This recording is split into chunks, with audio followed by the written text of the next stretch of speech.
Yevropani qanday qilib rivojlanib ketganligini bilasizmi? Tarixda Osmoniylar Istanbul shahrini olgandan so'ng tijoriy yo'llarda ko'p nazorat Osmoniylarda qo'liga o'tdi. Va 50 yil o'tgandan keyin esa Yovuz Sulton Salim Osmoniylar imperiyasini 3 barobariga kengaytirdi. Bu esa Yevropani och qolishga majbur qildi va ochlik esa ularda harakat qilishga majbur qildi. Va o'ylab qarashganda Hindistondagi Boburiylar imperiyasi bilan tijoriy yo'llar qilish fikri keldi. Lekin tijorat o'rnatamiz deyishganda Osmoniylar nazorat qilayotgan tijorat yo'llaridan o'tishlari kerak. Lekin ular bu narsani xohlamadi va boshqa yo'ldan borishni xohlashdi. Lekin boshqa yo'ldan ketishayotganda taraqqiyot bilan tanishdi. Endi u paytlarda musulmonlar anchagina yuqori pog'onada bo'lgani uchun tasavvur qiling, misol Al-Farg'oniyni astronomiyaga oid bo'lgan bitta kitobini Yevropa 3 marotaba tarjima qildi. Lekin uni hazm qilishlari 300 yil vaqt oldi. Lekin hazm qilishgandan keyin nima bo'ldi?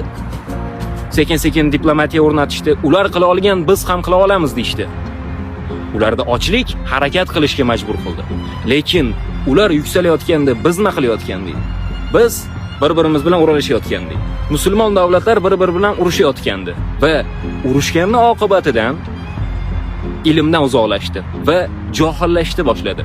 Ular yuksaldi, biz esa quladik. Lekin yana bir narsa esataman, qarang. Amerikaning 2007-yildagi yalpi milliy mahsulotini daromadi qancha edi bilasizmi? 14 trillion dollar. Lekin umumiy dunyoni qancha edi? 54 trillion dollar. Ya'ni qisqa qilib aytganda, umumiy dunyoda mahsulotini 26%ni Amerika qilgandi. 4.4 trillion esa Xitoy, Yaponiyaga tegishli edi. Men o'tgan safargi videoyimda aytdim. Hozir dunyoni yuragini ishlab chiqargan davlatlar maza qilib yashayapti. O'shalardan bittasi Amerika, Gollandiya, Yaponiya, Tayvan. Tayvan misol mikrochip bozorini 60% ni nazorat qiladi. Endi ularda nimaga maosh baland deb o'zingiz o'ylaning. Shunda o'tirish bilan yuksalish bo'ladimi? Bitta davlatda rivojlanishi ta'limda zo'rligi va milliy ishlab chiqarishning ko'pligi. Lekin ishlab chiqarganda ham dunyoni yuragini ishlab chiqarish kerak. Ehtiyoji bo'lgan narsani. Shunda xalqi maza qilib yashaydi. Lekin bunga erisha xalq ham nima qilish kerak? Katta-katta g'oyalarni orqasidan quvlash kerak, do'stlar. Jack Londonda Dengiz Boris kitobi siz uchun eng mukammal holatda tarjima qilindi. Mafkurangizni va fikrlashingizni o'stiradigan kitob. Tezda buyurtma qilib o'qib bersangiz foyda bo'ladi.